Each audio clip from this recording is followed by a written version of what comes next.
Hi, my name is Rachel Hoff. I'm a graduate assistant at the Indiana Resource Center for Autism, and today we're going to talk about teaching play skills to students with autism. So we know that students with autism typically have lower levels of social interaction and play skills than do their fellow classmates. However, more and more young children with autism are receiving services in inclusive settings and learning side by side with their typical peers. Research has shown that students with autism who are educated in a setting with typical peers have an increase in social skills, play skills, and communication skills. But these skills don't develop just by being in the same room as typical peers, and therefore any interventions that are taught in the inclusive setting must be tailored to the individual needs of the student with autism.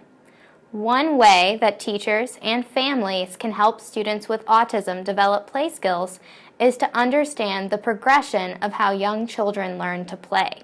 There are generally 4 levels, and I'm going to talk to you about each of them. The first level is solitary play. So this might be a child reaching for an object, shaking it, but really engaging with that object on their own. They're not interacting with another person over the object. The second level of play is parallel play. So this would be playing near another child but not interacting with that child. So for example, maybe one child would be playing with the train and another child would be playing with the blocks. They'd be in the same room, playing near each other, but they wouldn't be interacting with the objects. The third level of play is associative play. This is where peers start sharing toys, but the kids are still going their own way with the object. So for example, with the grocery cart, maybe they're both playing with the grocery cart, but one child is stacking cereal boxes, and the other child is pretending to make cereal. So they're using the same object, same toy, and sharing it, but they're doing different things with the items. The fourth level of play is cooperative play, and this is where children work together toward a common goal or an imaginative theme. So now maybe they're playing with the grocery shop, and one person is shopping and the other person is the cashier, and they've assigned each other roles, and they're interacting together with the object. Children with autism must first learn basic toy manipulation skills, and then those skills can be expanded into associative and cooperative levels of play. Now, Christy Laughlin is going to show you how this might work in the classroom or at home. Hi, I'm Christy Laughlin, Educational Consultant for the Indiana Resource Center for Autism. Today I'm going to show you how to teach a play skill of playing with a baby. We're going to assume that this is a young child with autism who hasn't developed any play skills yet. I'm going to show you the items that we're going to use. All the items that we're going to use have been purchased at the dollar store, so there is nothing here that's expensive to teach for play. The first skill that we're going to teach is going to be about the skill of put in. So I'm going to take an empty Ziploc container. The child will be set across from me, and I'm going to use the items that we're going to use to teach him how to feed the baby. Small little containers, small bottles to feed the baby, and 3 small spoons.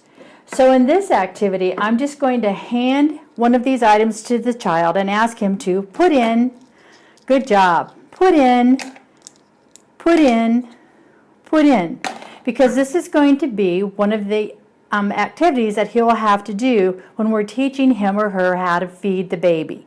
So we want to make sure that he has that skill.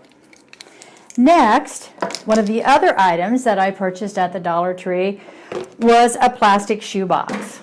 Again, only cost $1. I cut a small half circle in the top because that's where my baby is going to sit. So I'm going to set the baby in the shoebox, and then I've put 3 pieces of Velcro here. All of my items that I want the baby to use to feed the baby or that I want the child to use to feed the baby have Velcro on them also. So for example, I'm going to take my bottles, Velcro them to the lid of the container, put my finished container next to the shoebox, and I'm going to have the child, I'm going to say, feed the baby.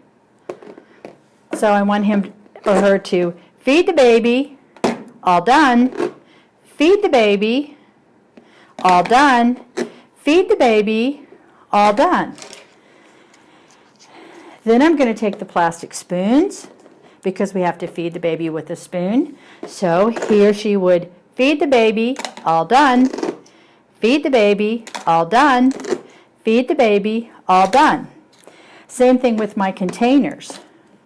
Now we're going to use two objects to feed the baby, the spoon and the container. So they would feed the baby, left or right, all done. Feed the baby, all done. Feed the baby, all done. Once he's mastered that skill, then I will take the baby from the box and I will place the baby in the play area so that this baby then may be in the play high chair. And we'll have these very same objects that he's just learned to feed the baby with, and so that we may be playing. And I may say, oh, I'm going to feed the baby. Can you feed the baby? And hand them a bottle, and hopefully they'll have that same skill of learning how to feed the baby. Here's another activity for teaching play skills. When we were using the small container and the spoon to feed the baby, we can also use it for imitation.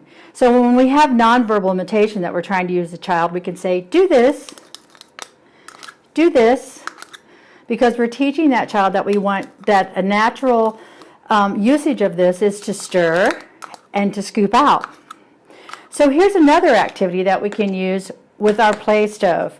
I've taken a plastic container that I got at Walmart, and you'll see on the top there is a template of a stove. I got this template from Cutable Cuttable Printables, and you'll see the website displayed there on the screen, so that you were able to cut out these images, these templates of electric stove, or if you would rather have a gas stove like you have at home, they also have a gas stove available. And then we bought some play dishes with play food. So again, we can teach put on, put in, put in, and during that playtime we can also talk about labeling, like and identifying. Put the apple in the pot, find the potato, put the potato in.